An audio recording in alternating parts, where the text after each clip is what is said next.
What's going on? You can hear me, Stead? Yep. Welcome.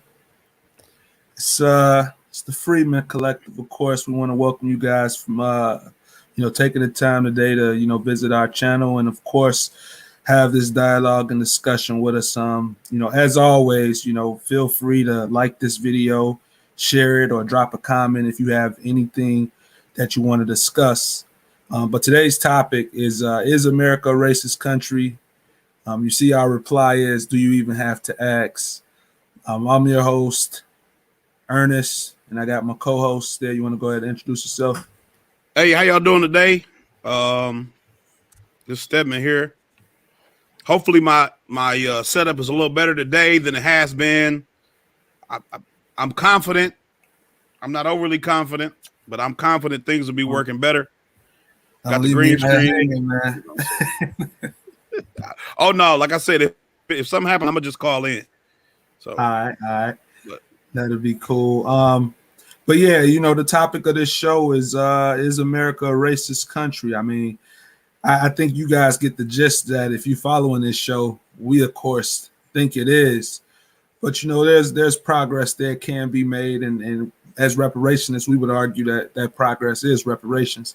But for today's topic, we're going to cover a few things. We're going to go over Black Lives Matter and a few demands that organization has, specifically as it relates to, Black lives.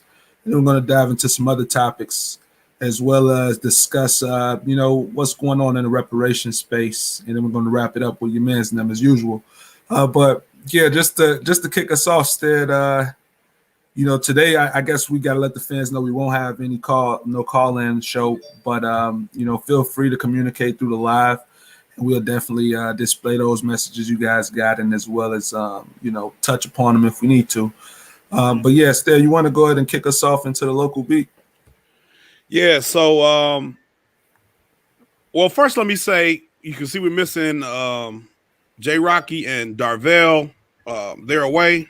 As far as we know, they're in good health, just relaxing. So, it's just the two of us. So it's going to be a different dynamic, but hopefully you still enjoy the show. You still enjoy the information. So first, looking at the local beat, also, like, share, subscribe. Sharing is most important with helping us grow our channel. If you enjoy the information, the content, if you don't enjoy us, share it anyway. But so with the local beat, we've got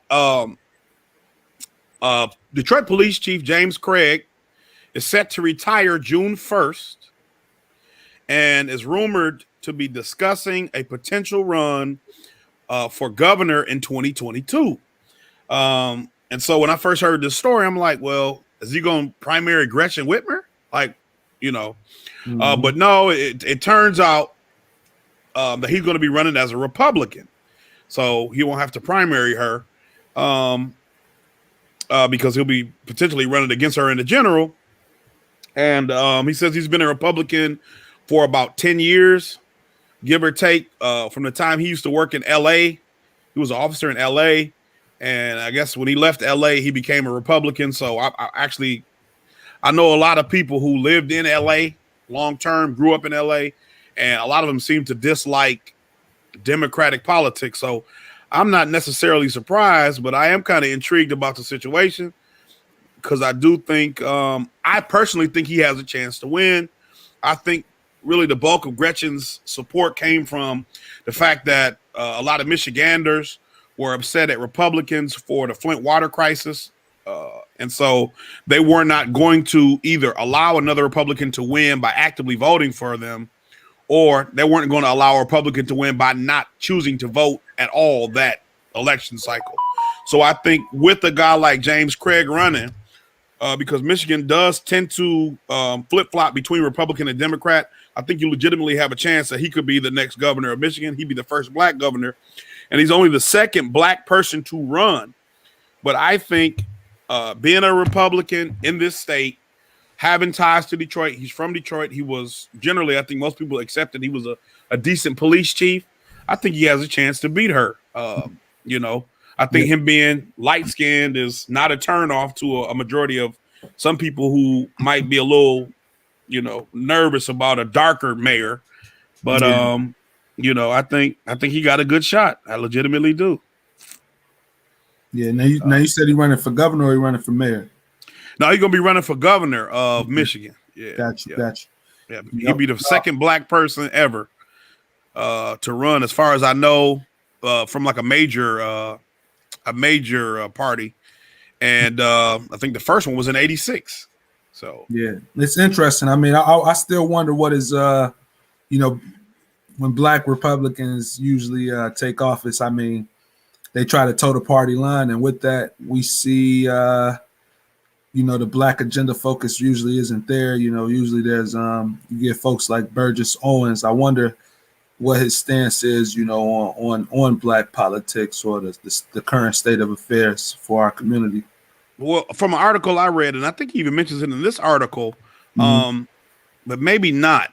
It might have been a different article. I think it was a Free Press article or news article. He talks about, being pro-police and how, there's division in the country and in the state. And, essentially he's a police officer. He's not saying anything overly inflammatory.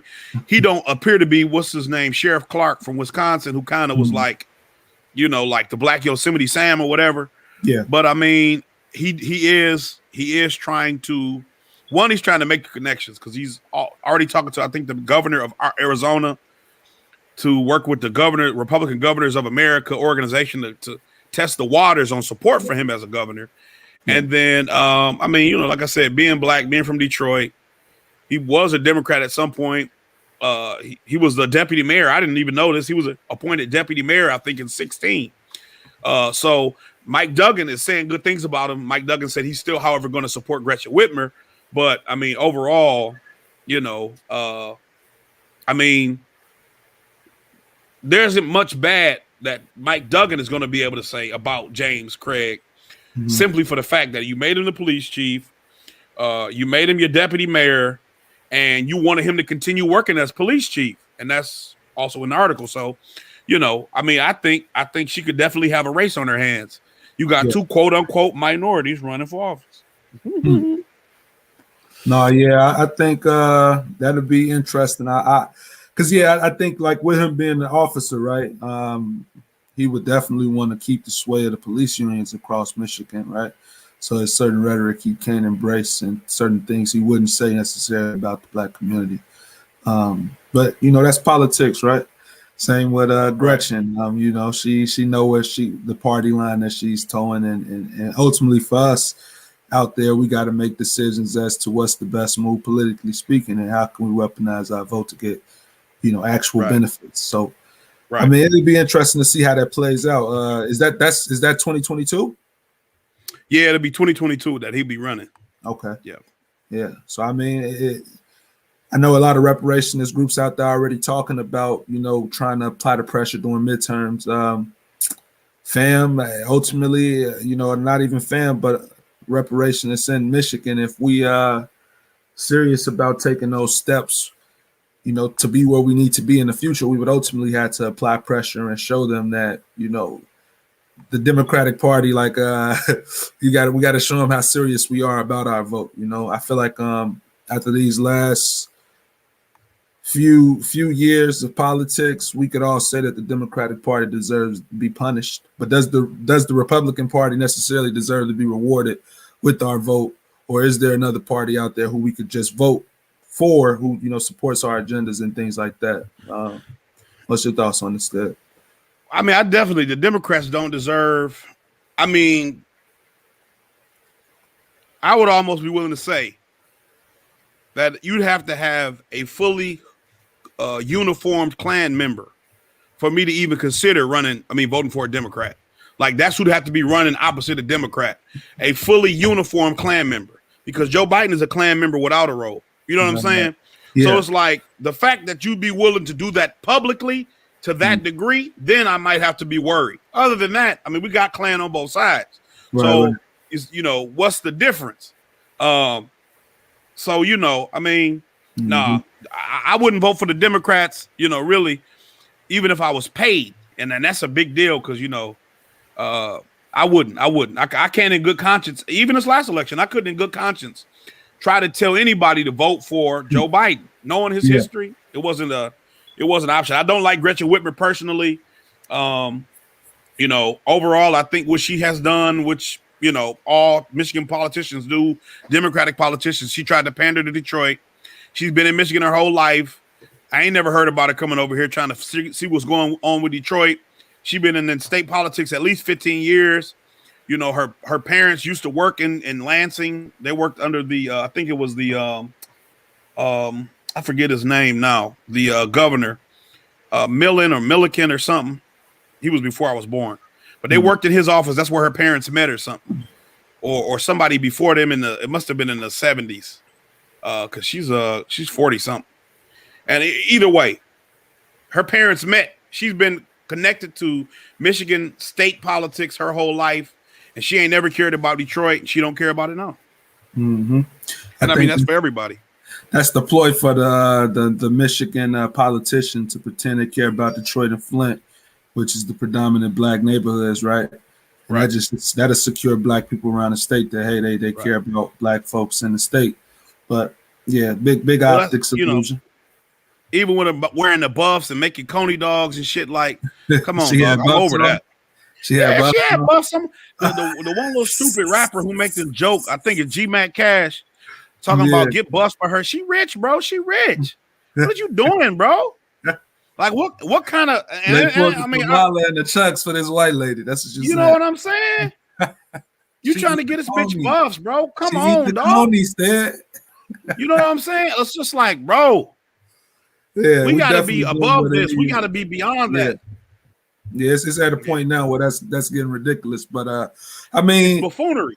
Yeah, I feel like as long as people like us and other people out there know how to spot that out, shit, that's all that matters. Because you know, we call it buffoonery, coonery. That's what it is. That's what it is. All right, so let's just go ahead and dive into the next topic we have for the local beat. Let's cover, you know, this pharmaceutical. This pharmaceutical. What would you call it? I mean, the vaccine push. Yeah, COVID vaccines being monetized. Yeah, I mean, they're doing whatever they can to get people vaccinated, and I understand. You know, on the one hand, I understand the health crisis or whatever, but some of this stuff is so ridiculous. It reminds me of like in 2009 or 2008. Remember when they had the KFC had the grilled chicken, and they were like, "Yeah, Oprah buying everybody lunch." I never have to this day. I haven't had grilled chicken from KFC because that made me too suspicious. Why is KFC giving so much chicken away? You know, first you had to have a coupon, and it was one like, but then everybody, it was just like they were just giving the shit away. Yeah. And I'm just like, is the chicken bad? Is there something in there? Like, what's going on with it? So it's the same with this. Like, I get you say this is healthcare, but like, people need insulin. You ain't giving that away. You know what I'm saying? And so, what's the reason they're willing to give this vaccine away, and the reason they're going through these lengths to get people to take it? That's what's really making my dog ears perk up. Yeah, that's another thing too, right? Like I think the same thing. Everybody got their own personal experience with COVID going into 2021. I think black people specifically, we know some folks who've been impacted by it with the vaccine and without the vaccine, and you know, different bodies, different scenarios, but definitely it's something interesting with these vaccines to the point where they're causing some of these effects that they're causing. The fact that you got, you know, I think you're going to cover the piece with Bill Gates and all those folks. But I just want to say that, you know, when I was in not even when I was in Walmart, but one of my guys was at Walmart. And he was saying how Walmart became like the Twilight Zone because he was like, we was walking through the store. And every 15 minutes over the intercom, they would always be like, and come to pharmaceutical and you can get a free COVID vaccine shot and a chance to win $100 and, you know, 15% off your next purchase. So that just goes to show you that they're monetizing this vaccine. But even on top of that, they had this black boy in there, you know, urging other, you know, black folks to come get the vaccine and, you know, vaccinate, et cetera, et cetera. And it just goes to show you like they're doing it big for this vaccine. I mean, I think one could argue that they're looking to reopen this, you know, reopen or whatever. But one could also argue, look at Florida, right?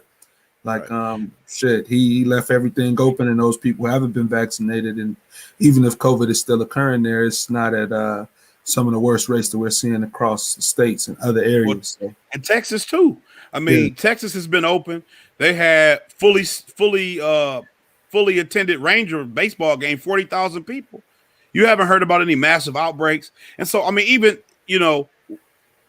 even with looking at how they've tried to say, oh, you have 500,000 people die over, and it's like, you don't do the flu like that. You have a season. So if COVID season is going to be from September to February, that's it. Everybody, then next year, however many, even if it's 200,000 people still, you have to have a season. You know what I'm saying? You just a running tally of deaths. I mean, maybe it's because the disease is so new, they don't have an idea of when the season is going to be. But I feel like over the summer and the late spring, you saw a significant decrease in deaths and infections. So we got a good idea of what we should expect.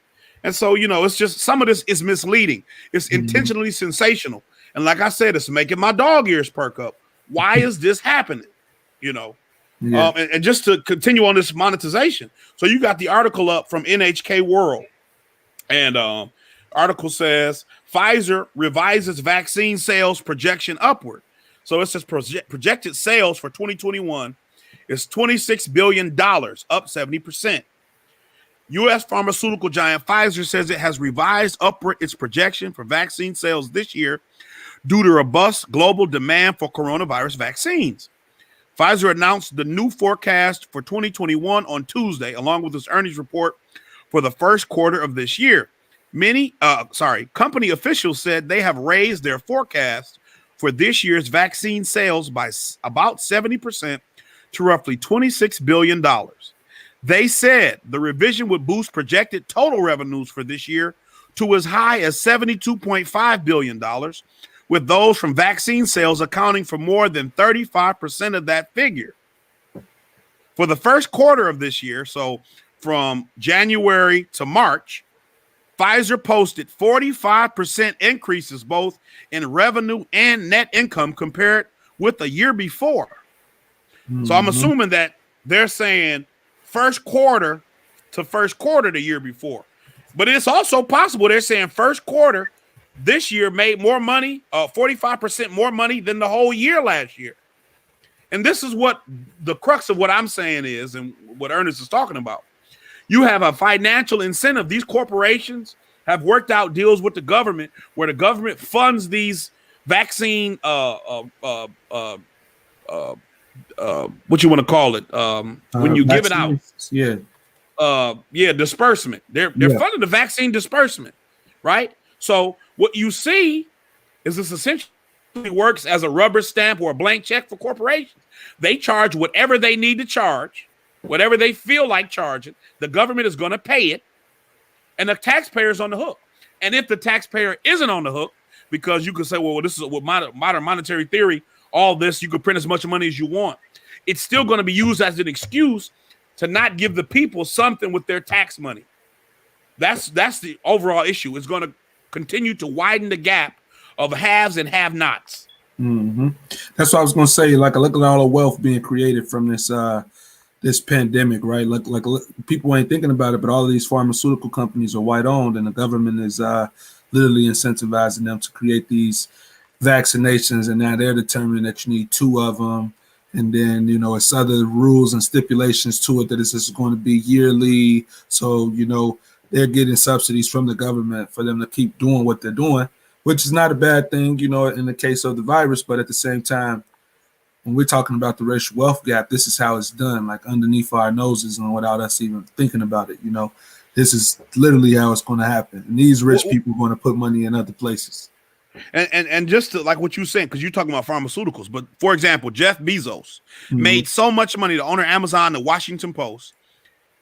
He made so much money last year that he could have gave away all the money he made during the pandemic. Something stupid, and he still would have had like $100 billion left over, or something stupid, or like something like all the money he made from March to September of last year. He would have still had, if he would have gave all that money away, he would have gave away something like 70 billion. He still would have had 100 billion or something left. And so that's the thing. You create a system where You funnel money, you concentrate it into certain hands, you shut down mom and pop businesses, but you don't shut down Amazon warehouses, right? And so Amazon employees are still working. Jeff Bezos is still making money, and the wheel keeps turning, and the growth and the wealth chasm continues to grow larger. Facts. You know? No, yeah, that's a fact. I mean, it's like for black people, right? Like with us being in this economic situation that we in, we need to realize that our demands need to be in the right place. And I think that's a great, way to segue into our next topic, But our next topic is covering some of the foolishness we've been seeing from the Black Lives Matter organization. I want to keep it clear that we're saying organization because the Black Lives Matter movement is made up or comprised of Black Americans or U.S. freedmen or ADOS, FBA folks who believe that, yes, our lives matter and that we should have racial justice in this country or racial equality in this country.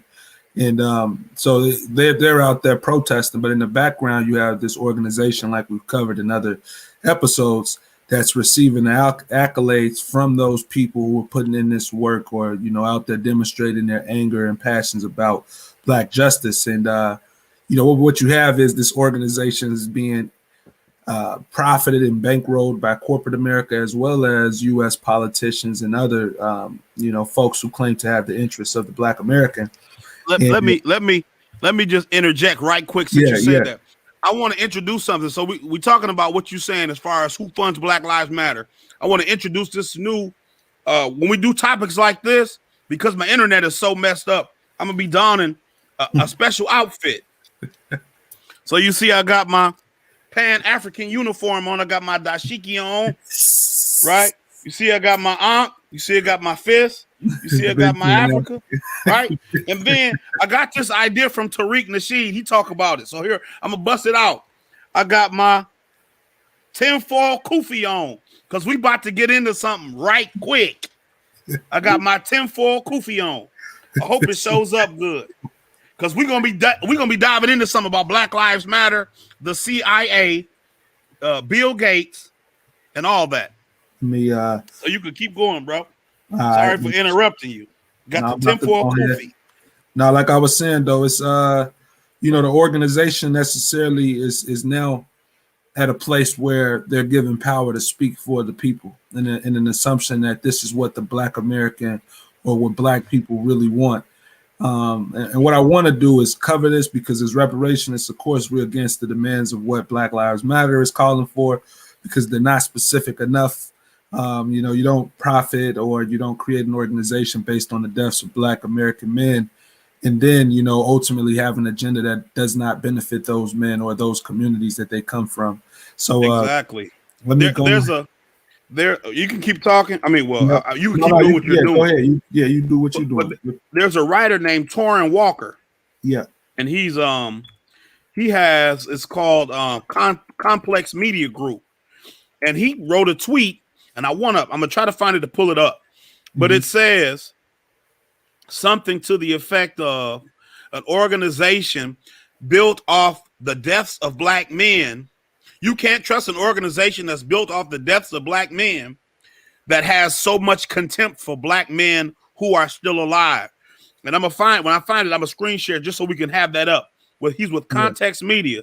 And I mean, he's a good brother, man. He always talks about issues pertinent to Black people. Mm-hmm. And it's important that we amplify voices like this, people who have platforms, who are willing to sacrifice the potential for financial gain to get the truth out. We have to really try to amplify these people. So you can continue. Yeah, no, definitely. We got to amplify the people who flash in the spotlight. We can't always think that it's okay to live in these shadows and ignore the true justice claim that we have in this country, or our true history through this American policy has been based to our people. But let's look at this. Like, this is blacklivesmatter.com. I know we've already shown them one iteration of their agenda from the summertime when we were doing this, or earlier on in the year when we started doing our show, we already had covered how, Black Lives Matter had a different agenda listed, and it was more inclusive to immigration and the LGBTQIA communities as well. But, there was nothing really concrete for the Black American, and that's what people were pointing out. The Black agenda didn't line up with producing economic progress in these communities to prevent this this school to prison pipeline and all of this bullshit where we see this racial injustice at the hands of police. So demand number one is BLM 7 demands. And they have here, add your name to cosign BLM 7 demands. So if you want to support, go to this site. But if you do, maybe this channel ain't for you. But BLM 7 demands. Well, no, this channel for you, because you're going to change your mind when we get done with you. So just keep watching. All right. That's bitter pill. Yeah. So number one, convict and ban Trump from future political office. Wait a second. Yeah. Now, how is that the first priority for Black Lives Matter?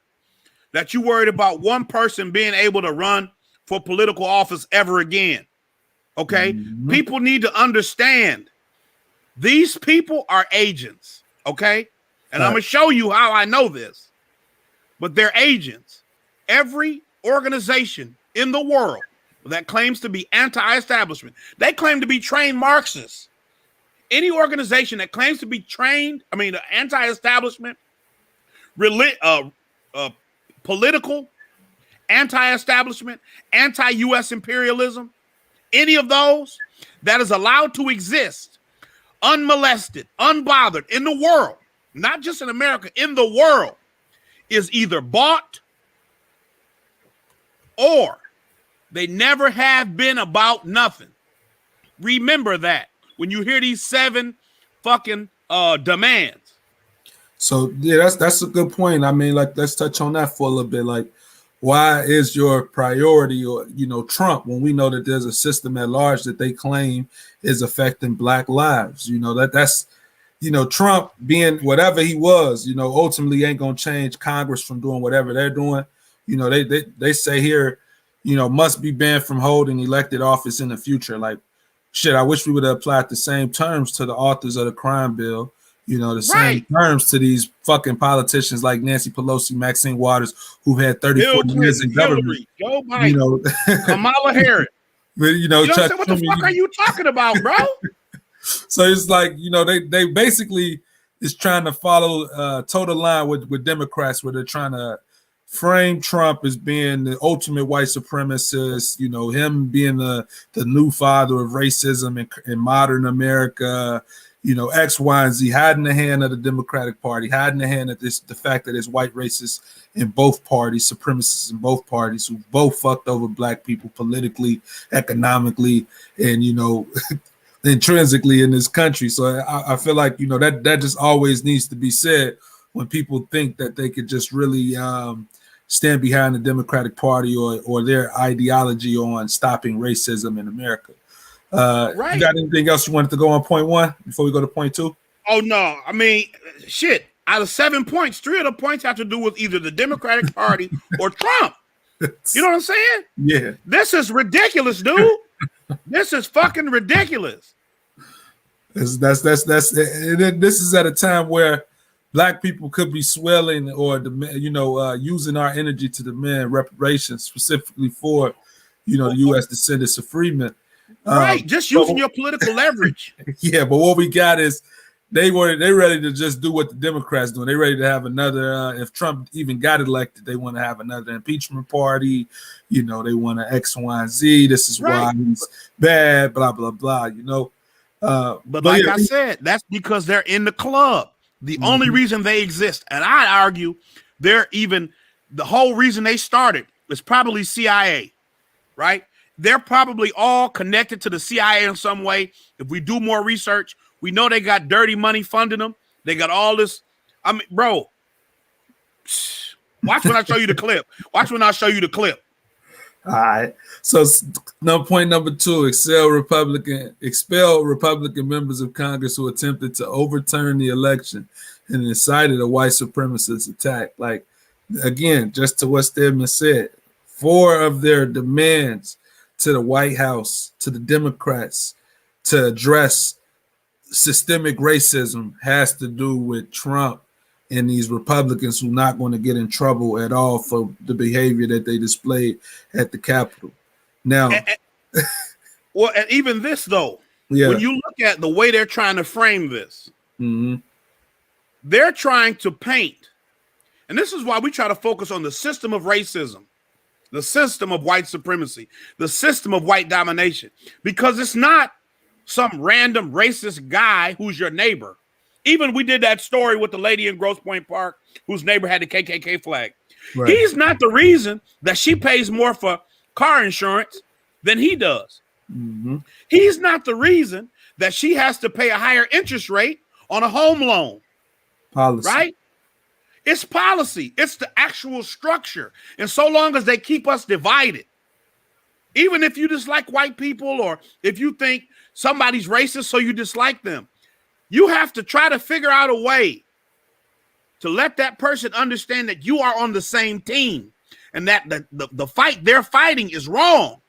But what this Black Lives Matter article does is it doubles down on this idea that racism is a Trump problem, or it's the guy who shot up the massage parlor. It's this one random lone wolf guy. He took lives. They have done things. It's the system. It's the people in power. They taking the institutional aspect out of it. That's what they're doing. Totally individualized, like individualistic. So like point 3, launch a full investigation into the ties between white supremacy and the Capitol Police, law enforcement, and the military. Now, with this demand, it's interesting because, I feel like it's all about the tone that they took with their first 2 demands, right? Like what they should have been doing is pushing for the black agenda by fucking covering the simple fact that if we really wanted to cover white supremacy or talk racism in the country, like to this title, Is America a Racist Country? The FBI has already confirmed that the law enforcement has been infiltrated with KKK members from the 60s and even prior to.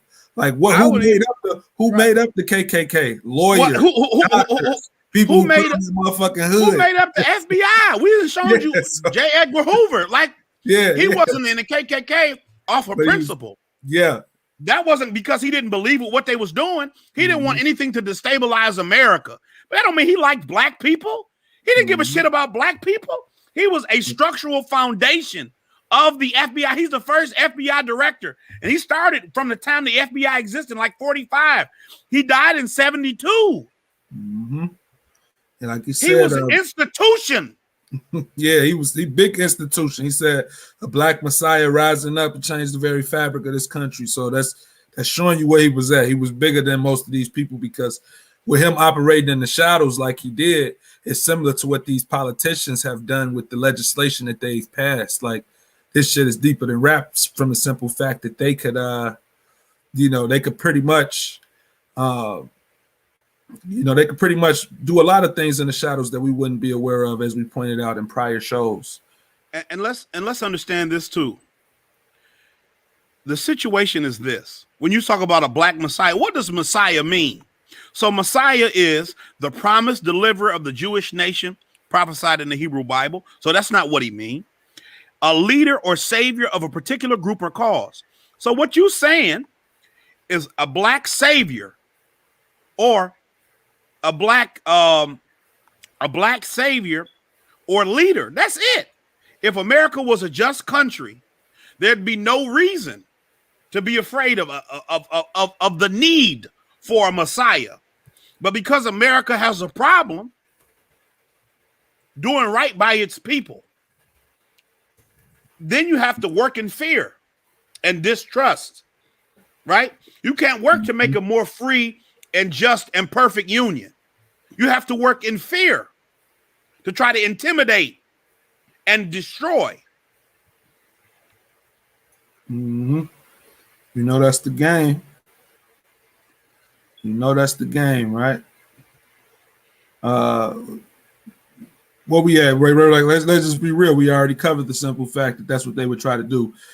Point 4, we got permanently ban Trump from all digital media platforms. Again, it's going into our first 2 points. The Democrats, or the first 3 points, the Democrats believe that if you keep Trump quiet from social media platforms, that white Americans wouldn't have the racist rhetoric that they have today, or that people who harbor racist feelings or sentiments wouldn't have that. And that's just not true. Like, prior to Trump, KKK was having rallies in cities spreading hate speech against Black Americans, but there was never any legislation to stop that from happening in America, from stopping them from Nazi marching down DC in front of the fucking white politicians who claim to care about hate crimes, right?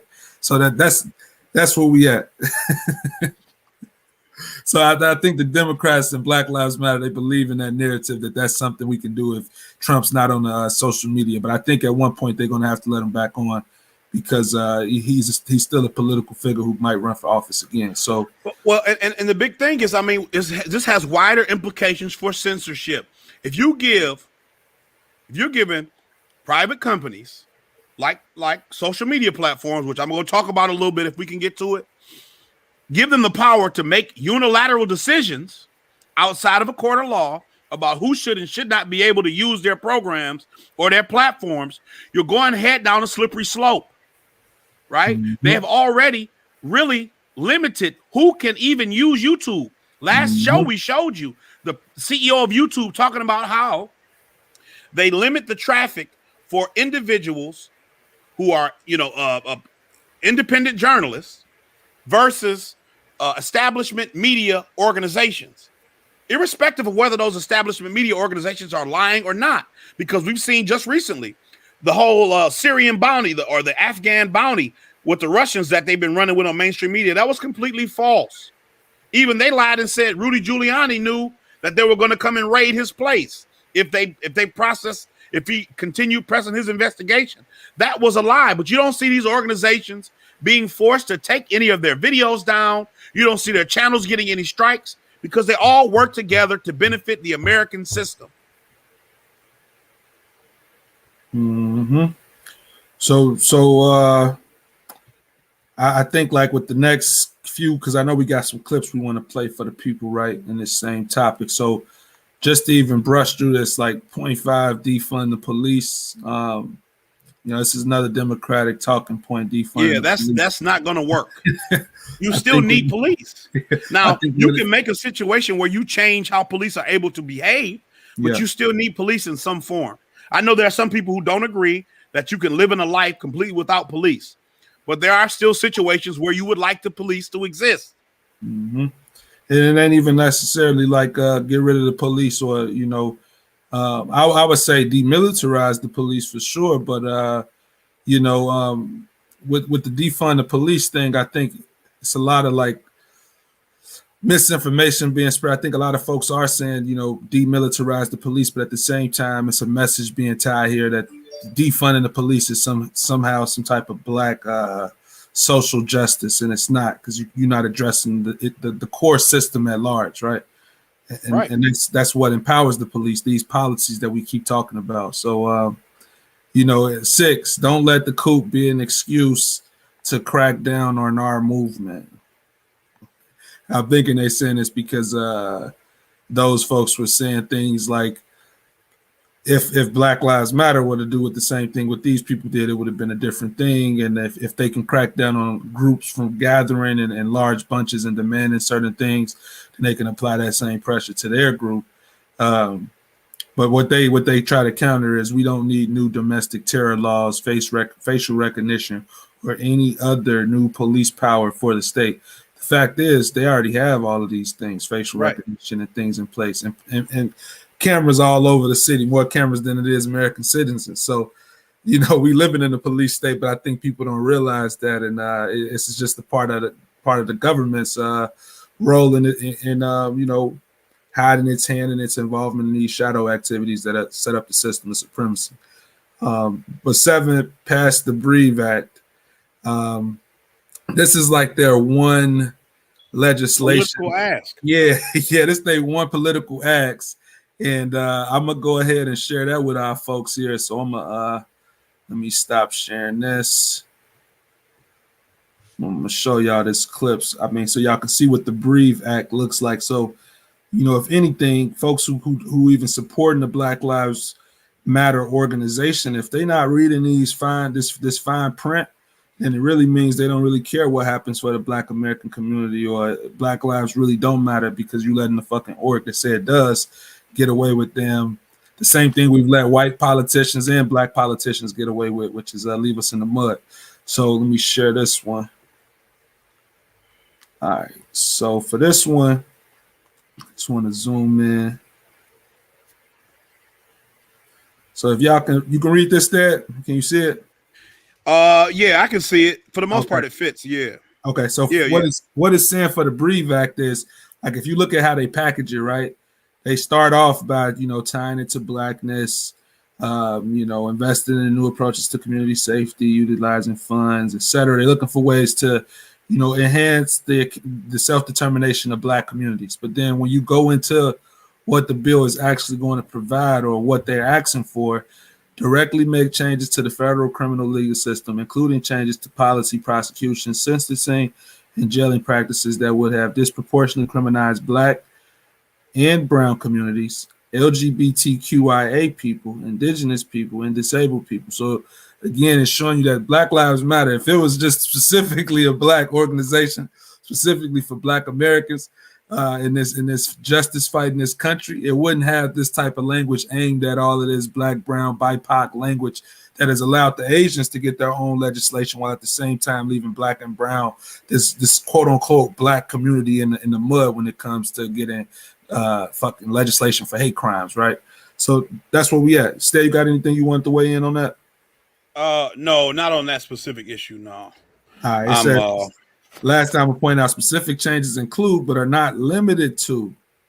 I just want to jump down. Developing a time-bound plan to close all federal prisons and immigration centers. It's almost like every time for Black people, when it's time for us to get real focused and specific on things that our people need, we start trying to focus on saving the whole world. And I think that's a sentiment that kind of got birthed as a byproduct of the civil rights movement. I would say that Naturalization Act, and, you know, our folks fighting for that kind of led us all astray to think that we're supposed to fight for the world over our own, you know, political needs. So I'll leave it with that.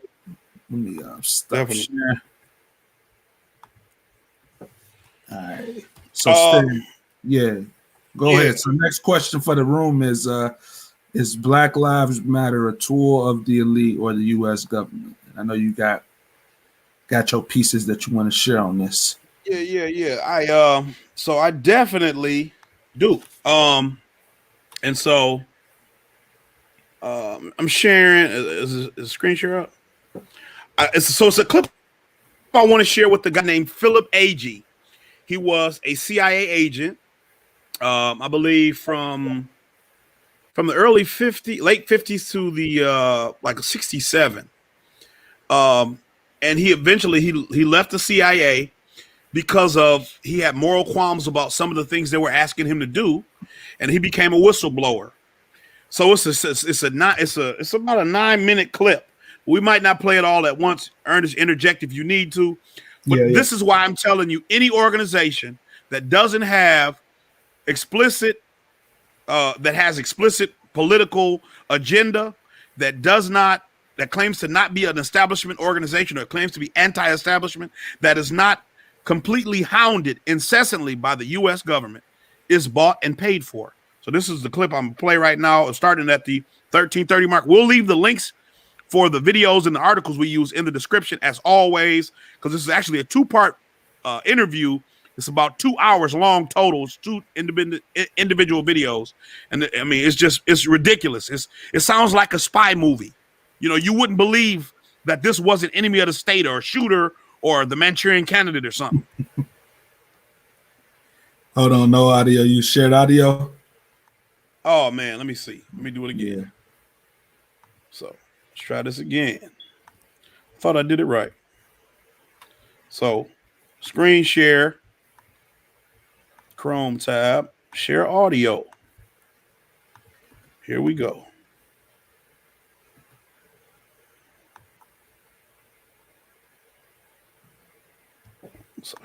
good enough. Monitoring of communications and for years, for decades. This is nothing new. I guess it just now came out. Yes, and as I mentioned, it goes back at least 20 years, and then 20 years before that. But one area that ought not to be forgotten is Cuba, because there is a 35-year economic blockade going against Cuba still. And there are those people who are trying to intensify this and broaden it still more now. The CIA, without the slightest doubt, has the requirement in every country to report on any possible trade deals that Cuba may be interested in making, or investment in Cuba now that the country has opened up. And the CIA has got to collect this information so that measures can be taken to sabotage these possible deals of interest and benefit to Cuba. I was there last year, and I was in a meeting being addressed by Roberto Robaina. He is the foreign minister, very young, hip guy. And he was telling us that of every 10 possible deals they have for investment in Cuba or for trade, the United States is able to squash 9. And so they know perfectly well that every move they make as they go around the world in trade negotiations or in seeking investment for whatever in Cuba, they are being followed and watched under a microscope so that some measure can be taken. It could be the ambassador with the local government. It could be any way they can approach the person and put the pressure on. There's a good example of this. The Soviets built a large petroleum refinery very near Cienfuegos, which is the main city on the south coast. This was never put into operation before the collapse of the Soviet Union, and then there was a diminution in trade, and the Cubans finally convinced or made a deal with the Ecuadorians, which are one of the principal exporting countries, and they were to bring the petroleum from Ecuador to Cuba to this refinery, refine the products, and re-export, leaving behind a certain amount of production to pay for the use of the refinery. This was going to be a great deal for Cuba because they have an energy crisis that's terrible. The United States was able to put the fist down on Ecuador, and it fell through. So the Cubans made a deal with the Venezuelans, because eventually, they nationalized Creole and it's all a national industry now. The Venezuelans then were going to bring the petroleum to this refinery and re-export, leaving surplus production behind for the Cubans. The same thing happened. Bang. The Venezuelans had to withdraw. So the Cubans went to the Mexicans, and the Mexicans resisted. And now they are putting it into operation. So it's not hopeless, but you see how the United States is going around in these areas of economics and of trade and of commerce and finance to try to make the Cuban people suffer as much as they can. And this is affecting, in a drastic way, very young children and infants, and also the older, in other words, the most vulnerable. And it is an eternal shame on the United States, in my opinion, that we would do such a thing to an entire country, just because we don't like the system, just because they won't come under our protection, basically. It's a kind of a mafia attitude, and it has been that way since Eisenhower. Well, that's capitalism. Well, it's also the United States, and our tradition of being very nervous when we don't control something. And when a country like Cuba slips out from under our control, after we had ruled it practically as a neo-colony or a protectorate for 59 years or so, then it makes people nervous, because they know that if the Cubans are successful in their example of being able to provide, as a poor country, the best medical care in the third world to the whole population, because it's an inclusionary system. It's not like we have here, where you have this huge bulk of the population, marginalized. But there, if everybody can have adequate medical care, if the schooling is adequate for all, and remember, Cuba has more doctors and more teachers per capita than any country in the world, and they have succeeded in these areas, and it's all state supported, which means people don't have to put money out for the medical care or for they of course pay the cost indirectly as a whole society, but they don't have to pay the bill in the hospital and so forth. And so that cannot be allowed to stand. It's a very bad example for the United States and for all the third world people in the United States. After all, we're becoming a third world country very fast, if not already, you know. Not already, yeah. And so there's a very large mass of people out there who can look at Cuba and say, well, if they can do it, and on a per capita income of $2,000, $2,500 a year, where ours is $22,500 a year, what's wrong with our system? I mean, maybe we ought to consider an alternative. That's why Nicaragua, Sandinista Nicaragua, had to be destroyed. Exactly. They were a bad example, and that's why Grenada had to be destroyed, because any movement that comes to power with the idea of providing for all the people and of escaping the control of the United States and its economy, let's say the corporations and so forth, then that is bad news here in the United States in the upper circles of power and influence.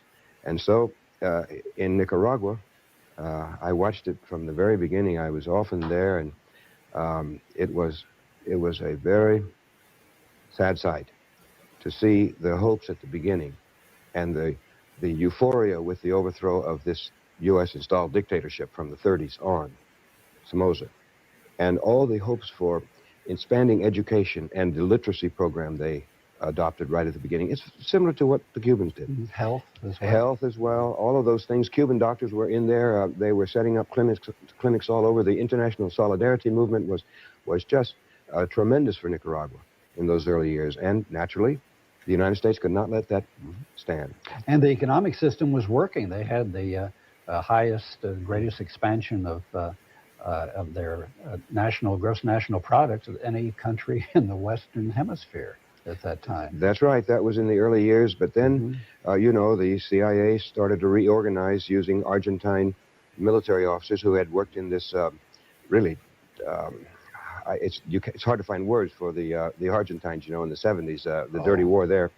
But these military people from Argentina were taken by the CIA, put to work in Honduras, reorganizing the remnants of the Somoza National Guard. And then it became a huge terrorist operation. And as a matter of fact, by the end, when the killing was stopping in the late 1980s, they had killed something like 35,000 people. And that's 1% of the population of Nicaragua. The comparable figure for the United States would be, 2.5 million people killed over an 8-9 year period. I mean, that's more than were killed in all the wars that the United States ever fought. I checked it out once. And it would be a catastrophe. Can you imagine if something happened to this country where 2.5 million people were killed? Well, it means in Nicaragua, there's not a family that was untouched. I mean, and they have a huge number of amputees now in Nicaragua, and a very large program for getting prosthetics for these people because of the landmines that the Contras put around. And they still haven't gotten them all out of the ground. Same thing happened in Angola. Exactly. Angola's got the very same problem.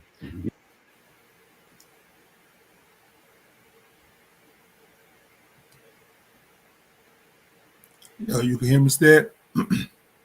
Yeah, sorry. I had myself muted. But I said that was the full clip. And really, I was just trying to set the tone for what I'm talking about, right?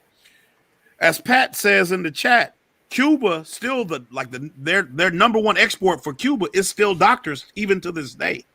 They still got some of the highest rate of exporting doctors around the world. When Ebola broke out, they sent doctors.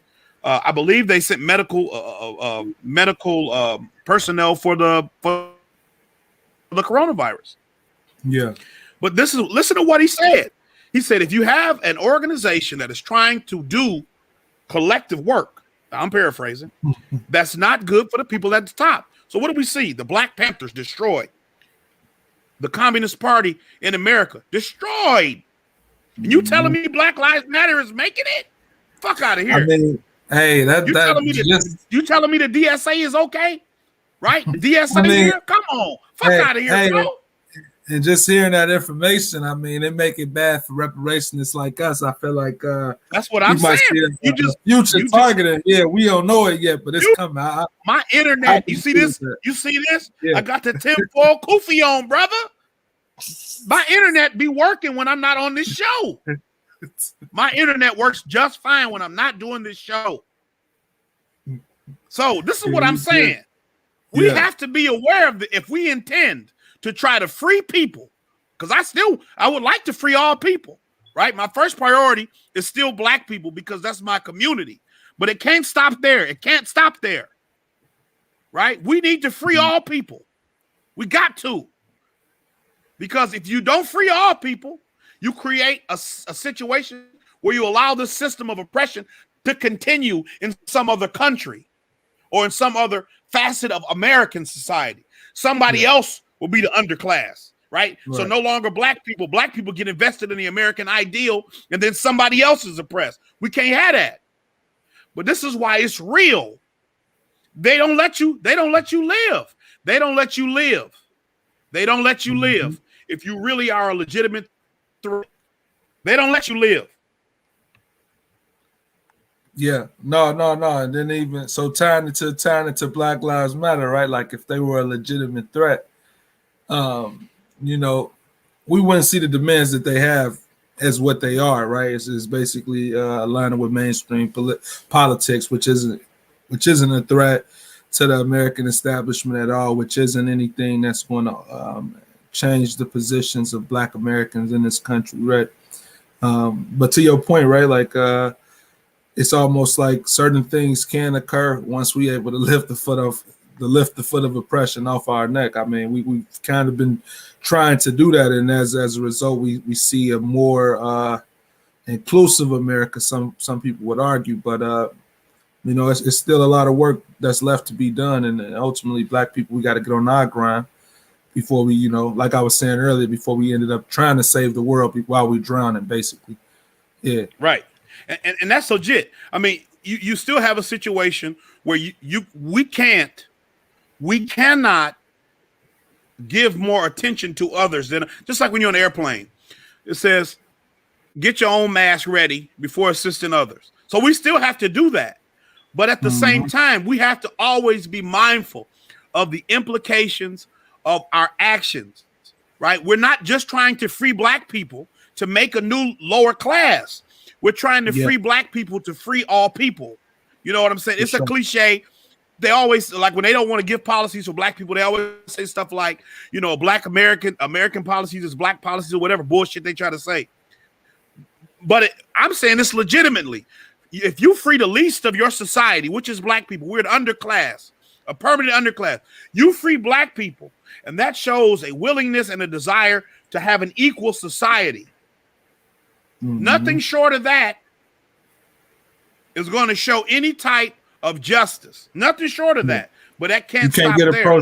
You can't get a post-racial America without addressing that. You know, that's America's biggest hiccup. Like they're afraid to address it. You know, it's almost where now they'll push different narratives to push an America that we don't really recognize if you know the true history of this country and the involvements of the agencies in it to keep oppression, like you said, worldwide or specific to the U.S. And its own citizenry, specifically Black Americans, right? And other groups of people, not just Black Americans, Native Americans, and you know, I could argue Mexican Americans may have a specific history over in the West Coast, you know, as it relates to Texas and all of that good jazz, you know. But yeah, that's the situation. You had I know you got a few other things in here that yeah. Well, we can play. They're just short clips. Yeah. But one of the things that I want to hit on too is I legitimately, based on the way that the CIA was responsible for social engineering, because they have evidence of, for example, in the 50s, the CIA was prepared to set off bombs in Miami and blame it on the Cubans to start a war. Yeah. Even when you look at Kuwait, there was a girl she was a Kuwaiti, but her father was like the ambassador, but she was in Congress. They didn't talk about it on the news at the time in the 80s. But she's on TV crying, oh, there was babies in incubators and they was turned onto the ground and they were dying on the floor. And this wasn't happening. But it was the prerequisite for America to go into Desert Storm or whatever that, you know, was before my time. But this, what I'm telling you is, and so even what I'm saying with this Black Lives Matter, because what ultimately the CIA or the government wants is confusion. They want confusion. So if you have social confusion in any form, even if it's protests in the street, right-wing protests, left-wing protests, the stuff in Charlottesville, the George Floyd protests, what that does is it gives them the cover to introduce more extreme laws. The FBI has already been proven just recently, within the last couple weeks, of tapping phones using the Pfizer, not Pfizer, but what they've been doing is they've been taking intelligence of U.S. citizens from foreign intelligence agencies like MI6, which is the British version of CIA, and they have been using that to get information on American citizens, spying them so they don't have to, so they can get around having to get a warrant.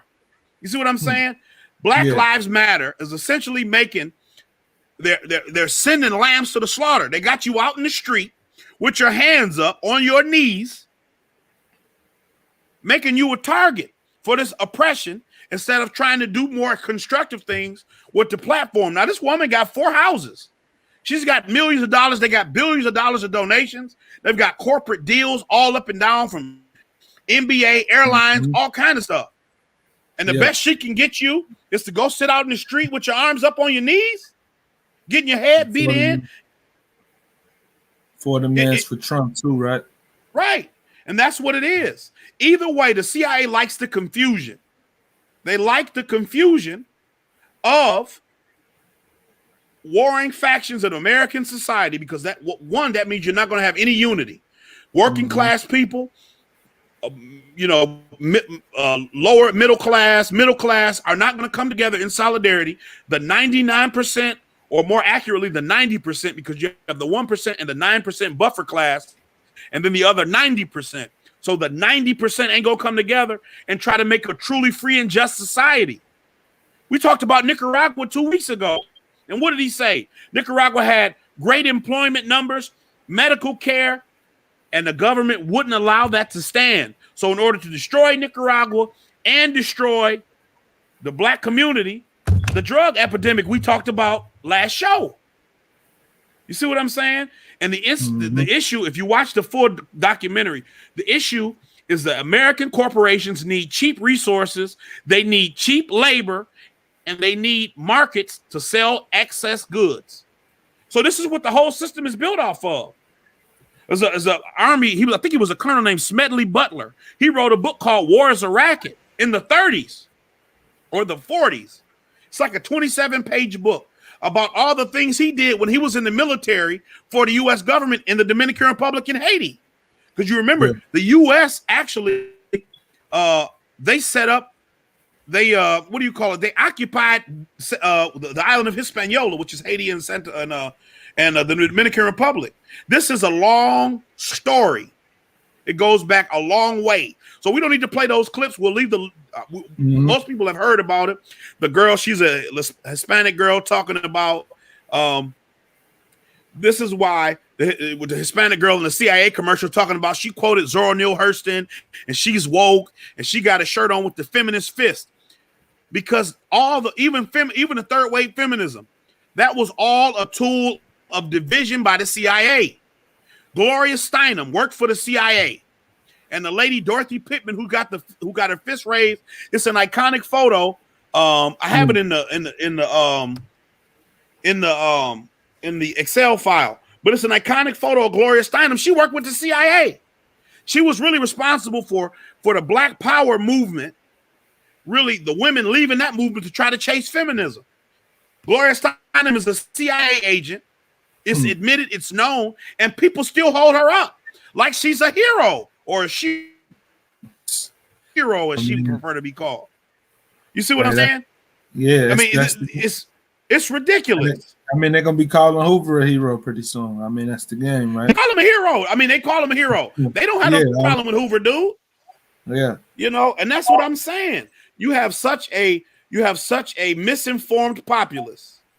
Now all of a sudden only the police can be infiltrated, with white supremacists, not the government, not the FBI, not the CIA, not the courtroom, not the Congress, not any of that. Yeah, not the IRS. But this is the way I wanted to, just looking at the whole apparatus of propaganda. In the early 20s, it was considered like socially unacceptable for women to smoke cigarettes. So what would happen in order to increase sales, because that's 50% of the population that ain't smoking. The cigarette manufacturers called them torches of freedom. And they pushed propaganda of women smoking. Your husband wouldn't like if you smoke. And they rode the wave of the feminist movement, you know, around suffrage and all that stuff. I think it was considered like second wave feminism. And so now you got women smoking today, and they was fighting to be able to smoke, and smoking kills people. And they knew it did. And it was propaganda. It was all everything in the world that claims to be political, that claims to be anti-U.S. imperialism or anti-establishment, that is allowed to exist in this country, is either bought or fully created and supported by the government. That's why they killed MLK. That's why they killed Malcolm X. That's why they killed Medgar Evers. Medgar Evers was in charge of the NAACP in Mississippi. He was either the second in command or the president. They killed him. That's why the NAACP exists today, because they're tools of the establishment. Mm-hmm. They're tools. They don't advocate for real change and real policy. You sit in the, you have the no. You're bought. The NAACP, the Urban League, all of them. They're bought. Yeah. No, I agree with you there. And I mean, I think, you know, we could wrap up on this one, right? Yeah. We can go. We know that. Yeah, we know that. It's a lot of work out here to do. Like as we saying in this show is that when you look at Black Lives Matter, when you look at the politicians and the games that they play with us, you look at all of these systems that we got to face. It's a multifaceted issue that we're facing here when we're talking about reparations and the justice claim. So, you know, a lot of our shows we covered, you know, talking about reparations, X, Y, and Z. And so what I wanted to do just for this brief little, you know, we probably could spend just a few minutes on this there and then kind of jump into other topics. But I did want to cover some of the reparations news out there. You know, you guys are hearing cases about like Evanston reparations or Asheville reparations in North Carolina, Evanston in Illinois. But I would say that that's a local level. They're really redressing like housing plans and other things as reparations, but that's not true repair. But what I wanted to bring to your attention is that there's a lot of states out here recently, from New York, New Jersey to Georgia, and you know, California, that are passing state level legislation focused on studying reparations and possibly passing some sort of commission. Possibly passing some sort of solutions to address, you know, the racial history here in America, and as well as take true steps forward to progression. Now, I would argue that a lot of other groups have been able to just achieve tangibles and get actual policies out of their politics by them just reaching out to their reps. While, you know, Black Americans, we have to wait 40 years just for them to introduce this bill known as HR 40 to study reparations at a federal level, as well as suggest possible solutions at the 18-month study period, or I think it's 12-month study period now. You know, we got that bill on the federal level, and I think it has about over 180 co-sponsors at the moment. If it has 218 co-sponsors, you know, it automatically passed the House. And I think it doesn't need to go to the Senate, but or maybe it still does need to go to the Senate. But that's where that bill is. I would say, you know, as it relates to reparations, it's an important bill because it gets us past this phase. Everybody keeps saying we want to study reparations and what it looks like. We already know they have studies out here, but it really let's get Congress and these folks beyond that point of saying we need to get a study by having them actually pass legislation to do it if that's what's needed. But you know, at the same time, I think Black Americans, we still need to advocate for policies for our people locally on the state level as well as on the federal level while this legislation is either being studied or debated on being passed. So if you guys aren't familiar, I would say go to Twitter and type in hashtag fix HR 40. You'll find information about this bill as well as other bills and, you know, kind of ways that you can get involved. You might live in Indiana, or you might live in, not Indiana, you might live in New York or New Jersey, or you might live in Georgia. And your voice has an important say in these bills that are currently aimed at our people, which are based on our justice claim. And I feel like you guys got to let your voices be heard. We're encouraging you, the Freedmen Collective, as well as other reparationists. We're encouraging you guys to reach out to Congress, let them hear your actual voices.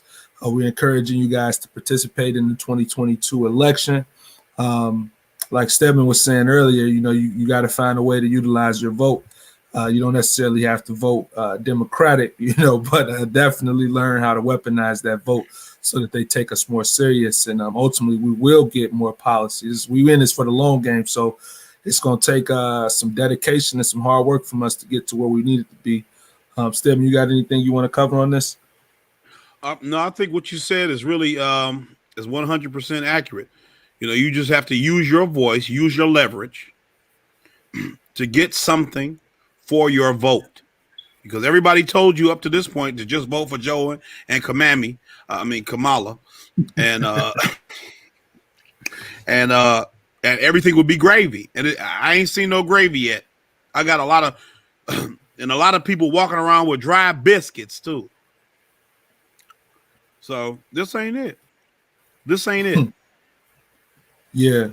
No, yeah. So to that point, with us mentioning all of this reparations legislation that they currently got coming out, what we're seeing across America is politicians are trying to sidestep the question of reparations like they've historically done. And they're trying to put other people's issues in our face, or they're trying to now argue for universal income. Like at this point, America's trying to do anything that it can to escape passing reparations to Black people. And I think on a local level, there are folks who are in this reparation space who've started to make the reach through to their local aldermen and folks like that, the local level politicians that they deal with or vote for. So in Chicago, this article here by the Sun-Times is Universal Basic Income Resolution touches off emotional debate on reparations. And just to give you guys a summary of this story, in the city's council, there was talk about reparations due to what passed in Evanston, and folks trying to find solutions or policies that could benefit American descendants of freedmen or slavery in the city of Chicago. And so what you had was the Chicago government, local government, basically the Chicago City Council, we're deciding to give 5,000 needy families $500 a month. And that really alarmed a lot of Black aldermen, because they were saying that for America, or for the city, it says here, until we deal with the issue of reparations in the city of Chicago, there's no way in hell we can support direct payments to anybody other than the American descendants of slaves in the city of Chicago, Irvin told his colleagues at the city council meeting. Now, this is Alderman Jason Irvin, 28th district, I believe, alderman of the 28th district in Chicago. So I'm saying all of this to say that it looks like there's politicians on the local level who are starting to get aware of this topic of reparations. We know in Detroit that the Black churches are starting to get aware of the topic of reparations. We know people like me and you, Stead, we've been Darvell and Jay Rocky, we've been covering these topics on YouTube since the beginning of this year and even prior to. And what we're seeing is a different change in I would say in the thought processes of Black Americans as it relates to politics and as it relates to our place in American politics. So, it's just good to see this, and I did want to share it with you guys. I don't really have anything else on this topic. Okay. Stead, you had anything else you wanted to cover on this? No, not on this topic. All right. You want to lead us off into the next one? Yeah. So what is this, your man's? Nope. Yeah, the abuse. Yeah. Oh yeah, the brother. All right, let me share the article real quick, okay. Because we're talking reparations, and we want to let you know that people always saying things like, "Oh, slavery was so long ago," or X, Y, and Z. It doesn't mean that it can't occur in this country today, and it doesn't mean that reparations isn't owed for the debt that's currently outstanding. So let's look at what happened here in South Carolina, just to give people a glimpse of what goes on in America in 2021. So Stead. Yeah, so the guy's name is John Christopher Smith, and he is a Black man from South Carolina, developmentally disabled, and he worked at the J&J cafeteria in Conway, South Carolina. And the guy you see the picture of, his name is Bobby Paul Edwards. He was the manager, and I believe his family owns the restaurant, like it's a family business. The guy pled guilty to 1 count of forced labor for coercing an African-American man with an intellectual disability to work extensive hours at a restaurant for no pay, according to a press release. Now, the man he had working as, I think he's like 37 or 30. Let's see. He started working at the restaurant in 1990 at 12 years old. And they said he stopped receiving a paycheck in 2009. Smith, the black man, has an IQ of 70. Okay. They said he used to beat Smith with pots and pans. He would burn him he would dip metal tongs in hot grease, and burn him with them. He would beat him with his fist, with belts, calling him racial names, as I'm sure you can assume. Why would you just stop at physical abuse? Verbal abuse probably happened first. And eventually he was because he hadn't been paid in so long, they said he was entitled to they ruled that he was entitled to like $273,000. And then court came back and said he probably should have received double that. So they said he's really supposed to be owed $546,000 for 5 years of work from 2009 to 2014. They forced this man, the guy forced this man to live in an apartment behind the restaurant that was rat and roach infested. And I mean, South Carolina is not uniquely bad in American history, but South Carolina is worse than I believe it gets credit for. We know about Mississippi, we know about Georgia, we know about Alabama, but South Carolina is right up there with those states as it pertains to their history of racial violence, of systemic racial violence. And so, I mean, this is a continuation of a process, and he got caught. He got caught because they said a patron who saw Smith, Mr. Smith, they saw him. He had injuries and they reported it. But they said he was forced to work 7 days a week. Over 100 hours a week, I heard. Yeah, something ridiculous like that. It was like from 5 a.m. to like 11 p.m. And then or it was like 5 a.m. to 1 a.m. or something ridiculous like that, Monday to Friday or Monday to Saturday. And then on Sundays, like 7 a.m. to 5 p.m. And he was forced to do this 7 days a week. And this individual is a monster. But we still need to put into perspective that he is a symptom of a wider problem in America. It's not just this random evil white man, right? He lives in a country, he lives in a state at least, where this behavior was at one point in time practiced and freely. So it's not just this one person. Another thing to point out is this is just the only case that we caught in modern times. So in 2021, that's not to mean in 1980 or 1990 this didn't happen, or 2000 this didn't happen. And it's not happening in Mississippi, Texas, or any of these other states, or even here, even in Michigan. So, there's a good chance. There's a good chance it could be happening to a developmentally disabled person, or even just a child who doesn't have a way to communicate outside. Because when I lived in Atlanta, there was a family where a couple had locked their kids up like in a room in their house, and they had been locked up for years. And eventually one of them was able to escape through a window or door, but they had been barricaded in their house for years. And this was their own children. But I got an interesting story. A friend of my father's, or my father and my mother, he's from Mississippi. Okay. He's about late 60s, early 70s. And this was probably in the 60s. It's 14 of them, including his two parents. It was 14 people. And the story that I heard is they worked from, the expression is can't see to can't see. So it was dark to dark. They worked picking cotton, right, in Mississippi. And they worked, at least 12 hours.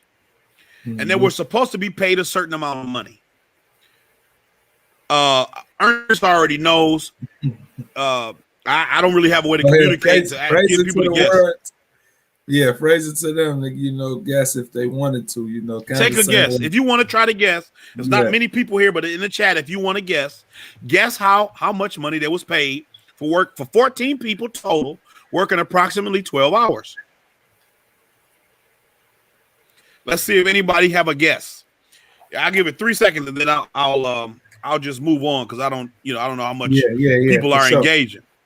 But they were paid 11 cents. 14 people, including 2 adults, were paid 11 cents for working, give or take, 12 hours straight. And this is the situation we're in. So their whole family, 4 of them, got in the trunk of the car, head to foot. 2 parents in the front seat. That's 6 people. And then how I heard it was 4 people sat on the back seat and 4 people laid on top of each other on the floor, and they left and went to Chicago from Mississippi. And if they would have got caught, there was a belief that they would have been sent back to work. So luckily cars were just so big back in those days. And that's what happened. And that's what black people had to deal with. 14 people working at least 12 hours paid 11 cents, including 2 adults. And we want to try to make it like it's a random white person problem. This is a systemic issue because as a black person that you can't go to any government official, whether it's the sheriff or the police chief or the governor or a senator or congressman, and tell them what's happening, or the president or the FBI, and they'll do anything about it because they know. They already know. See, that was the game. Now people think that we're in a post-racial America because you got these folks who people assume are black who might have our interests. In reality, they don't. And that's where we at right now. We're gonna keep playing this game until we get past that. But that's crazy, bro. Like 11 cents. When you think about it, like and that's probably you said that was in the 60s, right? Yeah. So we ain't got to always talk about slavery to show injustice in America. I think that's what a lot of people don't know. Like it's ridiculous. That's ridiculous. And there's nothing you can do. You just have to leave. And it's not the 11 cent. I think minimum wage in the 60s was like $1.25. So that's not even minimum wage for one person for the amount of work they did. 11 cents. And what would you do? What do you do? Just be mad and leave because you don't have no other recourse. And people don't understand that the Great Migration, right? Don't understand that there's stories like that led to these black people moving to these cities because that's where an opportunity or a good paying job could be found, all for the government to participate in what they call globalization and move those jobs outside of the U.S. and set up conditions in these cities where you see that because of poverty, like poverty isn't created by the people, it's created by the policy. So if you're looking at that, it just shows you that you ran up north. Well, they got something up there for you guys. That's kind of how I see it. Right. And that's kind of what happened in the 70s, like when we covered the 70s, 80s, and 90s as far as COINTELPRO, CIA, and Contra. Like that's the layout. People running from, Jim Crow South to get to the north. And that was, Great Migration, I would say, probably was from the early 1900s to the 1960s or 70s. But that's the realities. Yep. People want to discount that history, and it's always to our detriment. One from Jim Crow in the South to Jim Crow in the North, or Joe Biden said Jim Eagle. That's idiot, bro. All right, so I know we usually play like a introduction to your man's name, but we actually ain't got the video loaded. So what we're gonna do, guys, is go ahead and transition into your man's now. I think for today's topic, Stead, you wanted to lead us off? Yeah, man. So, Serena Williams, I'm sure a lot of y'all have seen that photo of her looking like she took a bath in cake soap, or like she was one of the stunt doubles in White Chicks. And as funny as it is, it's equally sad, because what it shows is what, even to arguably one of the greatest athletes in the history of modern sports, what kind of pressure you're still under as a black person, because she has a white husband, she has a mixed daughter, so their daughter's light skinned, much lighter than she is, and so you live with that every day, with this inferiority complex that you have created, either because you have internalized all the myths this country, like James Baldwin says, you believed everything this country said about you. And so, you make yourself a fool for the world to see because of that insecurity and your inability to come to terms with who you are and where you fit into this country. And so that's a shame. I mean, she looks horrible. She looks like Jack Nicholson when he turned to the Joker in the Batman movies from the 80s. Them Tim Burton Batman movies, that's what he looked like. She looked like the Joker. I'll just say that not the first time where you see highly successful the blacks that we know that have high achievements in this country because of the circles that they're hanging in, or these elite statuses. I think the elite in America are the most tied to white supremacy when you really look at it from the lens of wealth. But what you see is a lot of black folks who in those spaces, they usually fold and try to change some aspect about themselves that wouldn't have necessarily flown in our communities or in our, in our cultural values, right? Yeah. Like changing yourself for whiteness is just not a play. And you can look up pictures of Tyra Banks has done it. She has a white husband, I believe. She lightened her skin up. Megan Good even did it. I didn't know that Megan Good had done it, but they had a side-to-side picture. Megan Good did it. I mean, she's not the first, and it's terrible. Somebody, I was watching a live stream. They called her Mammy Sosa, and I just thought I'd share that because remember, Mammy Sosa did that too.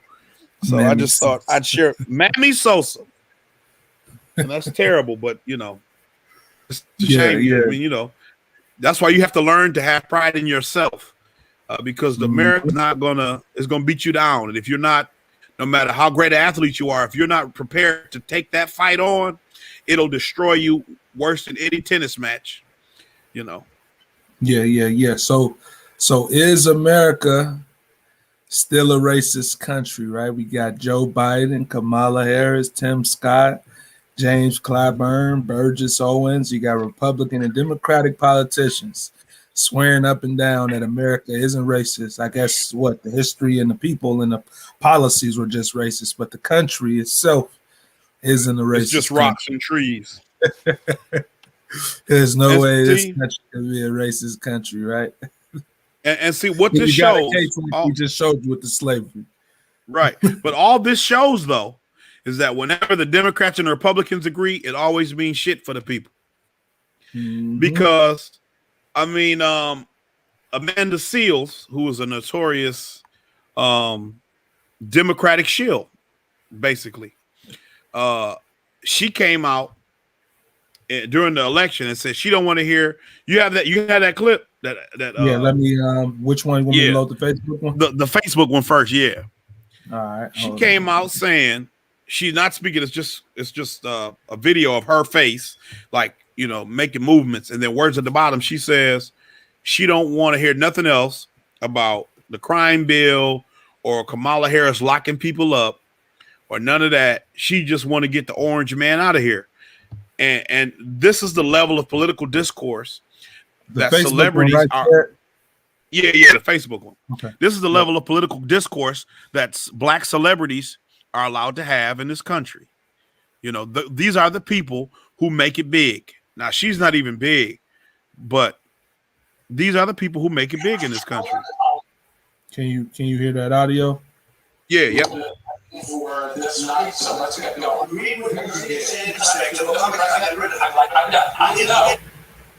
people have to be made aware of what other people feel like. What you just lost to the left. Well, you agreed with Bernie Sanders that they shouldn't be calling Obamacare. I'm the moderator in this debate, and I would like you to let me ask my question, and then you can answer. Go ahead.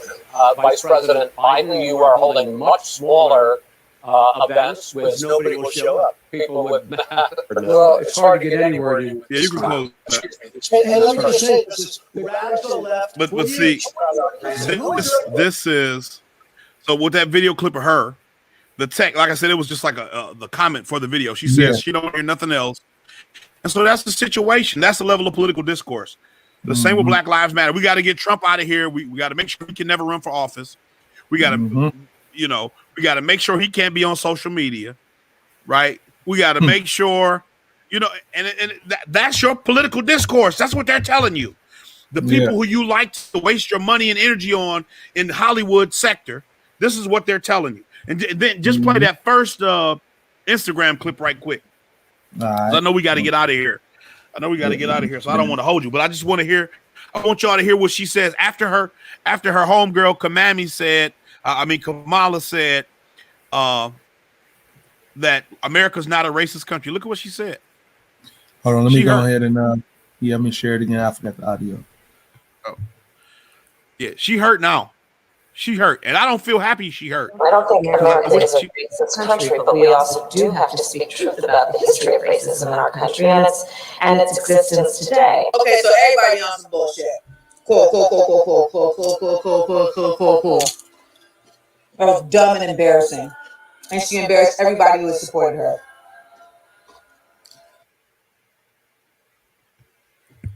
And there you have it. That's what we was arguing about before hurt people. There you have it. What we talking about this?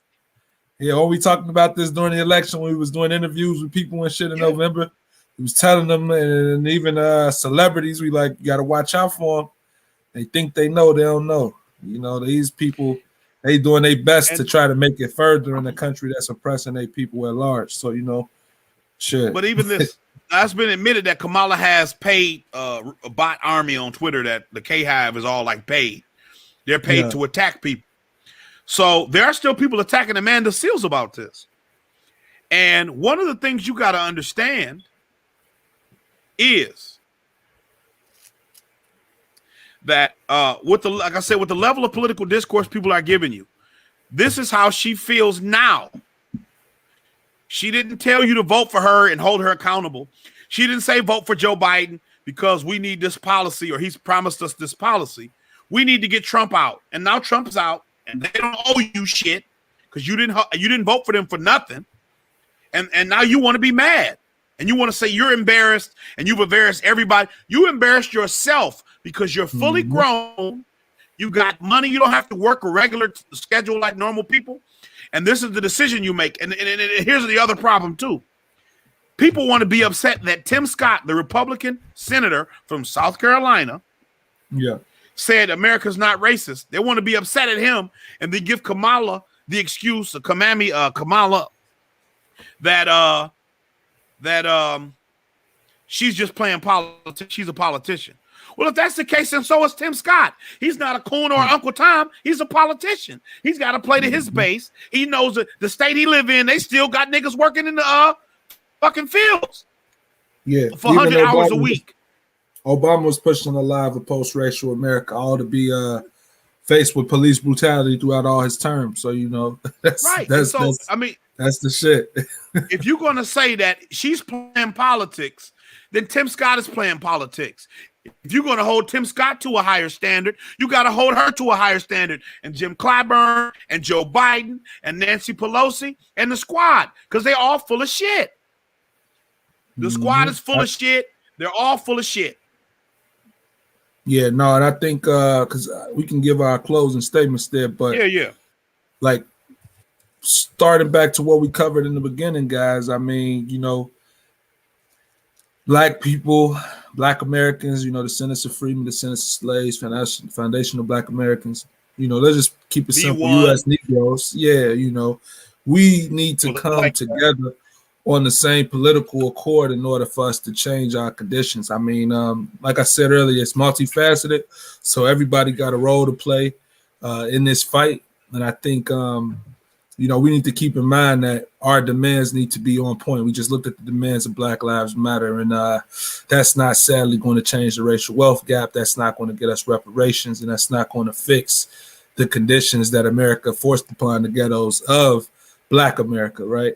So, I just wanted to add that. Too, I wanted to, definitely touch on what Stedman covered when he was covering the CIA. I think we can all agree that the CIA has many tools, and you would be surprised to learn that their involvement in social media, your privacy laws, as well as, these organizations who claim to be for Black Americans. You would be surprised to see what their involvements are there.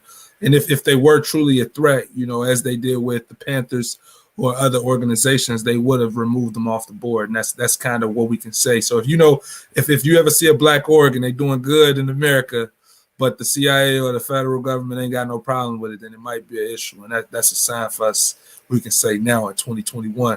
And my last point is, we got to hold these politicians accountable. We just like we was just covering with these articles. Not even these articles, but with the Amanda Seales situation, people voting for people without having an expectation, without having a request for your vote. And, like we always talk about in this show, voting is transactional. You got to weaponize your vote. You got to empower your people by empowering your voice. And that would in turn, voting for people who are in your best interest. Joe Biden and Trump, I think that last election came down to an issue of who made you feel more good morally. And as we all know in this country, this unmoral country, morals don't do anything for progress as far as Black people. We need actual change. You can feel good. You can feel good about your neighbor or feel forgiveness for these people for moving wrong. But ultimately, that ain't going to stop them from moving wrong unless we start trying to make them stop by demanding policies for our people that's going to combat the bullshit they put in place. So with that being said, Ernest, I'm your host. I'll let you close us out because I know you got a lot to come with. And we can go from there. Yeah, so basically, still a lot of stuff. We trying to fit a week's worth of information into an hour and a half to 2 hour show every other week. I got a lot of stuff I didn't get to cover, a lot of stuff specific to the vaccine and to the Bill Gates, to the CIA, more CIA stuff and social media stuff. So I might try to cover it next show, or maybe we'll try to do some more impromptu show or something. But like Ernest was saying, it's a reiteration of what I said. If an organization exists in the world, not just in America, because they'll kill anybody in the world if they need to. If an organization in the world is doing the right thing for the people, they'll be gotten rid of. That's why you see dictators all around the world. Francisco Franco in Spain was allowed to exist for years. Papa Doc Duvalier in Haiti. Museveni in Uganda. Right? These people are allowed to, Pinochet in Chile. They're allowed to exist because they allow the United States corporations and through extension the government to put their hooks into natural resources, cheap labor, and markets to give their excess goods. That's all they do. Okay? Capitalists, they lie and say capitalism promotes competition. Real capitalists like monopolies because monopolies take out variables. Capitalism truly doesn't like variables. If a capitalist can say every day this is going to happen, every year this is going to happen, every hour, every minute, every second this is going to happen, they love it. That's why they like robots. It's because robots do the same thing every single time. They don't need to stop. They don't need to call in sick. They don't need breaks. They don't need vacation. Capitalism loves what comes from a tyrannical or autocratic system. That's what they love. They love a dictator making their people work 100 hours a day for no money. Okay? In Haiti, for example, they was making 35 cents an hour minimum wage. They was going to bump it up 15 to 12 cents. When Hillary Clinton was Secretary of State, she told them they couldn't do it. Okay? They don't even want people to be making 40 cents an hour. Capitalism requires consumption. It requires cannibalism of an oppressed class. It requires oppression of another group of people to sustain itself. We have to understand that. If Black Lives Matter is truly a Marxist organization, the U.S. government will be on top of them like flies on shit, and they're not. Understand that. The organization is no good. The people are who the grassroots are well-intentioned, but the organization is no good. No organization that is allowed to exist today that is not being apprehended or hounded by the U.S. government anywhere in the world, unless they got nuclear weapons, they're bought and paid for it. That's it. That's no two ways about it. And if you want to try to do something for the oppressed, for the people, for Black people, for the marginalized, if you really want to try to do something that will upend the system, that will make freedom, that will make justice come, they're coming for you, and you need to know that and be ready for it. So that's all I got. All right. Well, as I stated earlier, thank you guys for tuning in. You're watching the Freedman Collective. This episode title was, "Is America a Racist Country?" Our response, do you even have to ask? With J. Rocky being absent, I'll say something he always says. We have no permanent friends. We have no permanent enemies. We only have permanent interest. And so that's kind of where I'll leave it. Stead, you got anything? Keep up the fight. Try to educate yourself. Open your eyes up. Open your mind up. This is real out here. It's real. The information is there. You got to look for it, but it's there. So keep up the fight. Don't get scared. Don't let this scare you off. Get your tinfoil coochies for next episode. All right, y'all. Peace. Peace.